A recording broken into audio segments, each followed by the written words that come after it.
Excellence, Monsieur le Président de la Transition, malgré les difficultés héritées du pouvoir déchu et dont plusieurs dans cette transition sont comptables, nous pouvons nous en sortir, car notre pays ne souffre pas d'un déficit d'intelligence, mais plutôt d'un manque de volonté politique.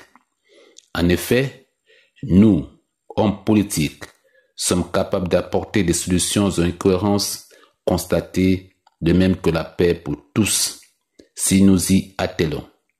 Pour rappel, Monsieur le Président, nous constatons qu'il y a dissonance entre les nominations dans l'appareil étatique, les discours humiliants, les pratiques et les faits. À ce qui s'apparente à un bis repetita, le CETRI et son gouvernement doivent instamment apprendre à respecter la classe politique ainsi que le peuple gabonais, conformément aux principes édictés dans la charte au petit matin du mercredi 30 août 2023. Nous sommes au regret de constater, Monsieur le Président de la Transition, que les discours, les promesses et les engagements qui pleuvent chaque jour semblent être un prélude à la conservation du pouvoir par les militaires.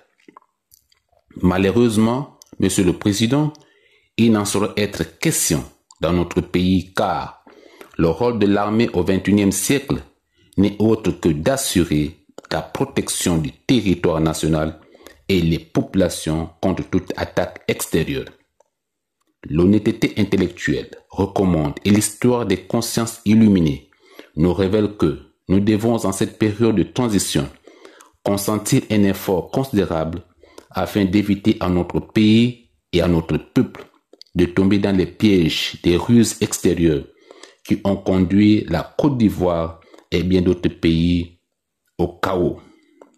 Monsieur le Président de la Transition, ces tragédies en Afrique sont preuve que les relations extérieures sont teintées d'une haute hypocrisie diplomatique dénudée d'éthique, de conscience, de morale, de dignité, d'intégrité, de justice, donc de cohérence, de constance et de paix. Ce sont encore ces mêmes gesticulations dans un alignement scandaleusement mortifère qui s'agitent au Gabon comme des fauves autour de leur proie blessée pour la dévorer. La classe politique en général et le Parti du Peuple Uni, PPU en particulier, condamnent fermement cette manœuvre sordide qui relève de pratiques moyenâgeuses, surtout à l'approche du vote référendaire. Cela ne peut être évidemment se faire que par des esprits en perte de valeurs essentielles pour toute vie harmonieuse en société. De ces faits, nous renchérissons pour dire que le Gabon ne doit en aucun cas être un instrument dans les mains d'un quelconque pays ou d'un groupuscule d'hommes.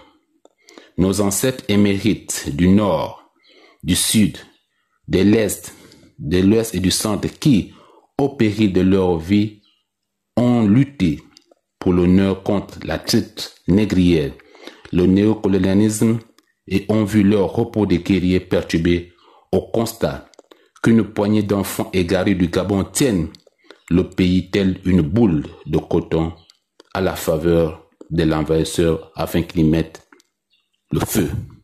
Monsieur le Président de la Transition, j'interpelle votre intelligence afin de mieux agir et retirer simplement le projet de cette constitution qui divise tant. Je vous remercie.